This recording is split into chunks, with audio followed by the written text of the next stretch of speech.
سمیہ ایک صحابیہ خاتون کا نام ہے۔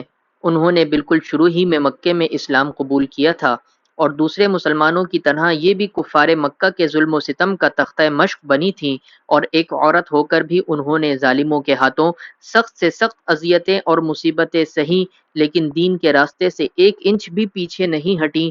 آخر کار ملعون ابو جہل نے ان کی شرمگاہ میں ایک دن خنجر مار کر ان کو شہید کر دیا تھا۔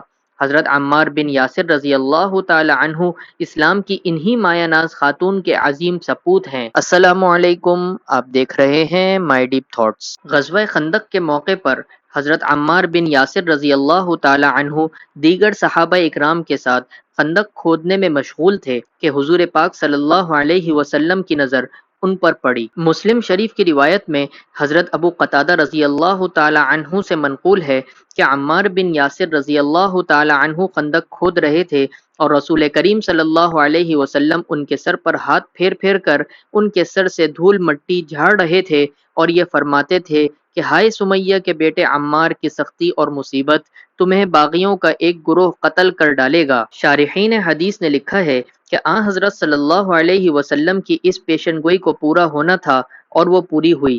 حضرت عمار بن یاسر جنگ صفین میں حضرت امیر المؤمنین علی کرم اللہ وجہہ کی طرف سے شریک ہوئے اور حضرت معاویہ کے گروہ کے ہاتھوں شہید ہوئے۔ اس سے معلوم ہوا کہ اس تنازع میں حضرت علی کرم اللہ وجہہ حق پر تھے، کیونکہ آن حضرت صلی اللہ علیہ وسلم نے حضرت عمار کے لیے فرمایا تھا کہ عمار کی موت باغیوں کے ہاتھ ہوگی اور حضرت معاویہ کے گروہ نے ان کو قتل کر دیا تھا۔ آج کی ویڈیو کو ہم یہیں پر ختم کرتے ہیں۔ ایک صحابی رسول سے زنا ہو گیا، وہ حضور کریم صلی اللہ علیہ وسلم کی خدمت میں حاضر ہوئے اور اپنے جرم کا اعتراف کیا، اور پھر حضور پاک صلی اللہ علیہ وسلم نے ان کے لیے کیا سزا تجویز کی، اس قصے سے متعلق ایک مکمل ویڈیو ہمارے چینل پر موجود ہے، اس کو جا کر ضرور دیکھیے۔ امید کرتے ہیں آپ کو ہماری ویڈیو ہمیشہ کی طرح ضرور پسند آئی ہوگی۔ اگر پسند آئی ہے تو ضرور لائک شیئر کریں اور کامنٹ کر کے بتائیں کہ آپ کو ہمارا کام کیسا لگا، اور اگر آپ نے ابھی تک ہمارے چینل کو سبسکرائب نہیں کیا ہے